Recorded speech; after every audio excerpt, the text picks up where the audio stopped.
પાકિસ્તાન વાળાને પોતાની પ્રજાને ટમેટા અને દૂધ ઘટે છે એ બધું પૂરું પાડે અને જુનાગઢ પાકિસ્તાનનો ભાગ છે એવું ઈ કહે છે, બરોબર છે. એની ઈચ્છા પૂરી થાય પણ એક કારણે થશે, જેથી પાકિસ્તાન ભારતમાં ભળી જશે ત્યારે જુનાગઢ એનું પણ કહેવામાં આવશે, એટલે એ વેલા મોડું થઈ જશે એની આશા છે. એટલે પછી જુનાગઢ એનું પણ કહેવાય, કારણ કે ભારતીયોનું બધાયનું કહેવાય. આપણું જુનાગઢ વાસીઓનું તો છે જ, પણ બધા ભારતીયોનું જુનાગઢ છે. જુનાગઢ એટલે સનાતન પરંપરા, હિમાલયનો દાદો ગરવો ગિરનાર ઉભો છે અહીંયા. જુનાગઢને લઈને એક વખત ફરીથી પાકિસ્તાને હાસ્યાસ્પદ દાવો કર્યો છે.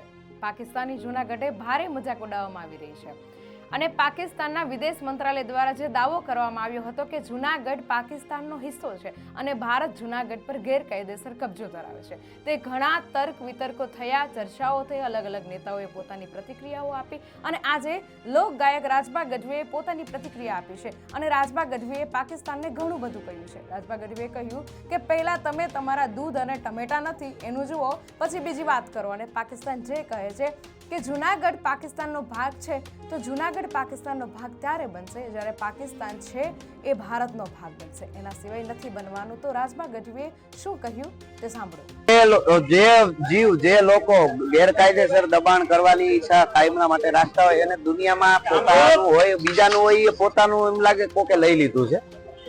બીજું એ કે ઘુવડ છે ને એ કોઈથી માને જ નહીં કે હુરજ ઉગે છે, એનાથી હુરજ ને કઈ ફેર પડતો નથી, એ ઉગવાનો જ છે. એટલે ઘુવડ ની રીતે ઘૂ ઘૂ કર્યા કરે.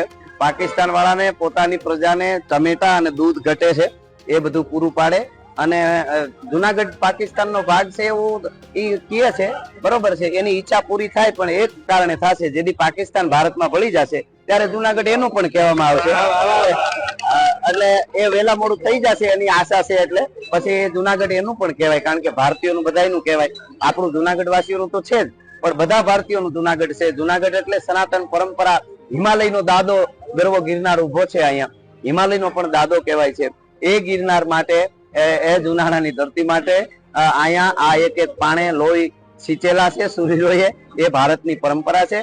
એટલે એ છે, પણ હવે એની રીતે વાતો કરે, બકે એને બકવા દો અને શકે એને શકવા દો અને આપણે આપણી મોજ માર્યો, બાકી એમાં કોઈ ફેર પડવા. મૂળ વાત તો એ છે કે પાકિસ્તાનના વિદેશ મંત્રાલયના પ્રવક્તા મુમતાઝ ઝહરા બલોચે ગુરુવારે આરોપ લગાવ્યો કે ભારતે જુનાગઢ પર ગેરકાયદેસર કબજો કરી લીધો છે. ગુજરાતનું જુનાગઢ 1948માં લોકમત દ્વારા ભારતમાં જોડાયું હતું. પાકિસ્તાનની ચેનલ જીઓ ટીવી અનુસાર સાપ્તાહિક બ્રીફિંગ દરમિયાન પ્રવક્તા બલોચે કહ્યું કે જુનાગઢને લઈને પાકિસ્તાનનું વલણ હંમેશા સ્પષ્ટ રહ્યું છે. જુનાગઢ ઐતિહાસિક અને કાયદાકીય રીતના પાકિસ્તાનનો ભાગ છે, એના પર ભારતનો કબજો થયેલો છે.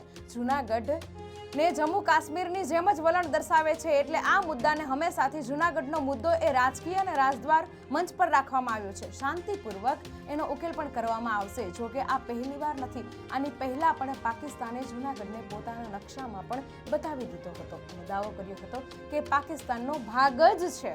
જુનાગઢ અને પોતાના પાકિસ્તાનના નકશામાં પણ જુનાગઢને એનો ભાગ બતાવેલો હતો. ભારતના વિદેશ મંત્રાલય અને નિવેદન બાદ એની સામે શું કાર્યવાહી કરે એ જોવાનું રહ્યું. આ મુદ્દા પર આપ શું વિચારો છો અમને કોમેન્ટમાં જરૂર જણાવશો. એન્ડ હું છું નીરુ કંડોરિયા. દેશ અને ગુજરાતની તમામ ખબરો જોવા માટે આપ જોતા રહો વાવડ ગુજરાત. ધન્યવાદ.